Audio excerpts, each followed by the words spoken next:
Hello again. I'm David Pendergrass, the pastor of discipleship here at First Methodist West Chase. Glad you're watching the video. Last week, your D group talked about reading the epistles, the letters, in historical and literary context, and how the letters are as authoritative as if the person was there in the flesh, and also how they followed similar conventions to the ancient world, but also, and maybe most importantly, that they're written to address, most of them are written to address specific pastoral issues in a particular church or region of churches. And that's why historical and literary context matters so much. So when Paul's writing to the church at Corinth, we want to know where was Corinth, and what was going on in Corinth, and why would he talk about speaking in tongues, the people in Corinth, and what women prophesying and so forth. Historical context really helps us understand why he would have said such a thing, and why the Spirit would have inspired him to say such a thing to those people in that time. Now, this week we're going to talk about what is really popular, and it should be. It's what Christians, why we're doing this whole study, in fact, and that is learning how to interpret and apply correctly the Bible. That's what makes us grow as disciples and mature. Of course, like I said a long time ago, several weeks ago, of course you can just have you and your Bible and any decent English translation and get the gist of the gospel. Of course you can. But that's like saying, can you learn the basics of English grammar and alphabet by having a basic English grammar and you're 8 years old? Well, 6 years old, sure you can. But if you want to grow and mature at all, we start learning more about what was going on back then. We start learning more responsible ways to apply the Bible. And that's what this is all about. These are tools to help us interpret better and be more mature in our understanding, more wise in our understanding of the Bible. And secondly, it helps us be more mature and more wise on how to apply the biblical text so that we live as disciples of Jesus even better than we did the day before. This week I want to talk about some principles. Some of these things we've covered already for different genres. But I'm going to talk about it today the most because the letters in the New Testament are such a seed bed. They are one of the favorite spots for people to go to apply something Paul said or James or whomever or John or whatever to us today. Now, every Christian chooses to apply or not to apply a text to us. Every Christian does it. Like every Christian interprets. It's either a convincing or a good interpretation, or it's a bad one. It's an ill-informed one. Well, the same way about application. We all do it, and we all choose which text to apply. And this is where, of course, almost every single church split and every single controversy comes from. It's how to apply a biblical text. Now, there are many texts that are never, ever, as far as I know, in any literature I've ever read, applied to us today. For example, in 2 Timothy 4:9 and 11, 13, and 19, when Paul is talking to Timothy, when you come to Troas, bring my cloak with you. I've never heard a sermon or read a book where a pastor says, and we too need to go find Paul's cloak and go to Troas. We've got to find people's cloaks and help them out. And right, I haven't heard that before. You might have, I haven't. These are most just common sense things. They don't really cause controversy. We go, that was the ancient world. Ancient world. All right, ancient world. We don't have to apply that. Then there are many other texts that they're applied or not applied depending on a person's societal or theological culture. That's where things get real heated. And then people start throwing out terms like it clearly means or the plain meaning of the text, which of course couldn't be farther from the truth. If it were so clear and so plain, you wouldn't have millions of Christians disagreeing on these issues. For example, in 1 Corinthians 11:6, and I'm going to look up just a couple of these references because we have the time. In 1 Corinthians 11:6 and 7, Paul, speaking to the church at Corinth around the year AD 52, says, if a woman will not veil herself, and of course the assumption is some are not in the church at Corinth, if a woman will not veil herself, then she should cut off her hair. But if it is disgraceful for a woman to be shorn or shaven, let her wear a veil. For a man ought not to cover his head, since he is the image and glory of God, but woman is the glory of man. Now, do you apply that now or not? If you're a woman, and help your D group ask them that, do you apply that? Now, the question is, let's say on the middle of page 53, and I really hope your D group will talk about this. And so don't give them the answer yet, okay? I want you to ask them exactly why or why not. Can you articulate for me, and I mean this kindly, I don't mean, tell me now, all right? Can you, if they say, well, no, I don't care, I don't have to cover my head up, I'm going to say, wonderful. Can you tell me why not? What went in your mind? What filter did it had to pass through for you to say, I'm going along, that verse does not apply to me. Well, this one does apply to me. How did you know to change directions? Now, in my experience, whatever this is worth, in my experience, most people I've met cannot at all articulate why. Outside of the real common sense ones, like I've already mentioned in 2 Timothy. Most people don't know why. Most people might say, that's the way I've always been taught, or that's the way my pastor said to, or that's the way my church tradition has always done it. And those are viable reasons. All we're trying to do now is get your D group to think about, wow, I really do apply certain texts and not other texts, and I need to think about why I choose the way I do. So we bring awareness. I hope you look up these references. Another tip, have different people pick verses, right? You don't all have to open it to 1 Corinthians 11:6 and everybody to 1 Corinthians 14 and everybody to 1 Peter. People can pick and choose if they want to. And the reason why that's really important is if a person's fast at finding references, they know their Bible well, that's great. But if they don't know it well, it's very embarrassing for them, for a lot of them, to sit around and have to find while everyone's sitting there waiting. We don't want to create that environment. So it's always safe to say, who wants to pick this verse, or whatever. And if you're a speed finder, then you can just go look up every one of them, whatever. It gives people time. And always encourage people to use the table of contents. Remember what I said the very first week in the preface. This is a safe place to be ignorant. It's okay. It's okay. Tell your people, look at your table of contents. You have time. Don't be afraid to use that. You don't have to know what every book of the Bible is yet. As you mature, you start memorizing them, and you have to work on that. But right now, take your time. No harm, no shame, no foul.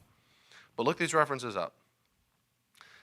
This is going to help you a lot to think about why we apply. Now, here are some basic rules. This originally was chapter 4 in the book. So early on, he covers these rules. I've been hinting at these rules and saying these rules all along the way. But let me say it one more time. Now, please, D group leader, if you're watching this, if you're watching this now and you're a D group leader, please be sure to go over this very carefully in your D group. Even if you've covered this already, even if you've been saying this a lot, because this is so worth repeating. Okay, so these are basic rules for proper interpretation and application, exegesis and hermeneutics. Now, before I even go over them, you might be saying, David, why? What makes you the standard? And the answer is, I'm not the standard. I didn't make these up. Quite frankly, these are easily, well, one of them I added from the book, but what they present here in these basic rules, these are by far the consensus amongst almost every New Testament Bible scholar there is, and all through the early church fathers, Tertullian, Origen, Augustine. These are the same kinds of things they could do. The ancient world, they had a few more, they were a little slipperier on the rules, as it were, but almost every modern Christian biblical scholar would say these are a good way to use it responsibly. So if you don't find these compelling, if someone in your D group says, I don't have to read it that way, the Spirit tells me everything I need to know, you say, okay, but I would disagree with that kind of reading. I would discourage that kind of reading.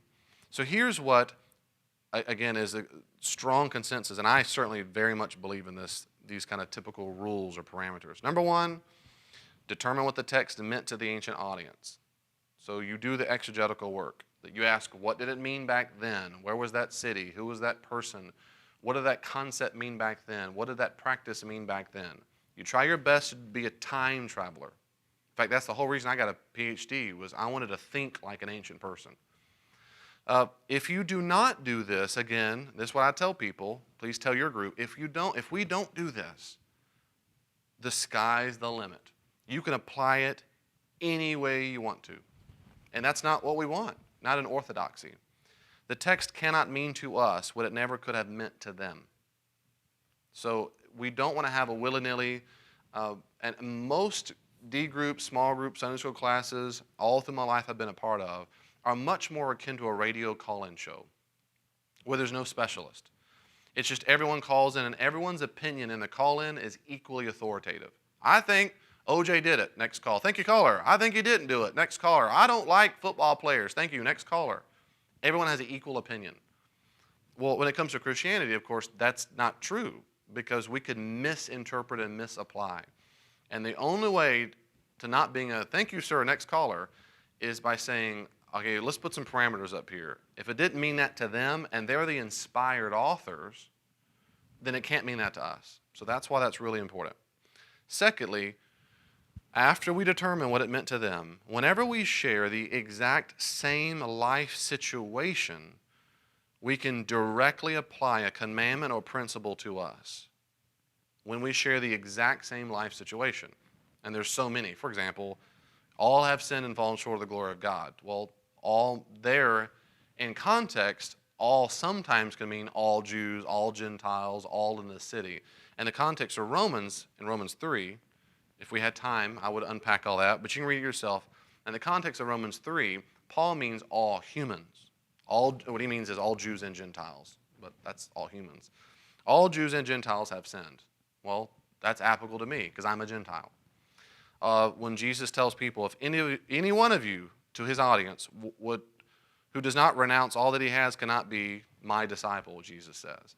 And there, of course, he means let go of it in your discipleship to me.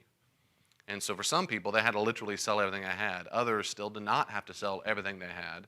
They just renounced its hold and its control over their lives. So if we have the exact same life situation, boom, connect the dots. Connect the dots to your heart's desire. Third, if the life situation is not exactly the same, and that's most of the Bible, because we're 2,000 to 3,500 years removed, then we look for the principle to apply in a similar life situation. In a similar life situation. This is not always black and white, I get it, but for example, Sarah was promised a baby because she was apparently barren. Well, a similar life situation is where a woman can't get pregnant. It's not okay to make a principle out of that and say the principle of it is wherever there's a barren woman, God's going to give you a baby. No, in context, Sarah was promised by God that she would bear a child. The principle there is whatever God promises is going to come to pass. Secondly, if you are a barren woman in the year 2013 and God shows up to you via an angel or a dream and says you will bear a child, then I would say you apply the same text. You've been promised by God. But you're looking for a principle in a similar life situation. Those which you look, and most things fall in category 3, trying to find a similar life situation. Now, of course, that is, and I'm going to stop here, like 3B would be the invisible one would be, or the comment, parenthetical comment would be, many things are just not applicable to us. They're just not. They don't meet these criteria. We don't have the exact same life situation, or even if we do find a principle, our life situation is so different, it's hard to tell. But fourthly, let me say this. Whatever the principle is, it must be something that Jesus would command or do. If what you think God is telling you does not fit perfectly into the life and teachings of Jesus, then you've misheard God, and I have too. So whatever it is, if it's not something Jesus would do, then we've missed something. One tip I might also add, and that's, turn page number 5. If you're not certain, and I've done this several times in my life, research how the church has historically interpreted and applied the text. And what has the church said about this issue? For example, the issue of abortion. Jews have always been opposed to abortion. That is, infanticide, killing a baby afterward by abandonment, or in utero. And early Christians have always been opposed to it. It doesn't mean they never did it, but just if and when it did happen, it was considered very immoral and sad to God. Another issue is homosexuality. If you're confused about what Paul might have meant by this word here and there, it's powerful to me and many, many people that the early church has consistently condemned homoerotic behavior.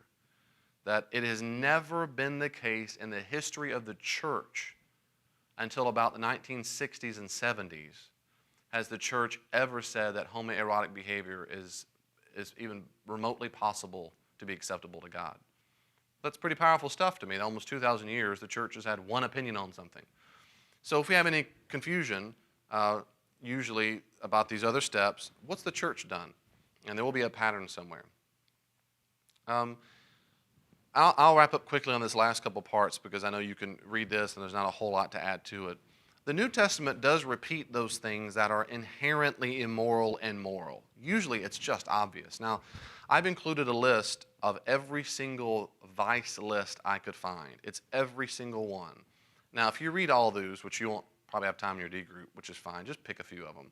They're going to sound strikingly similar.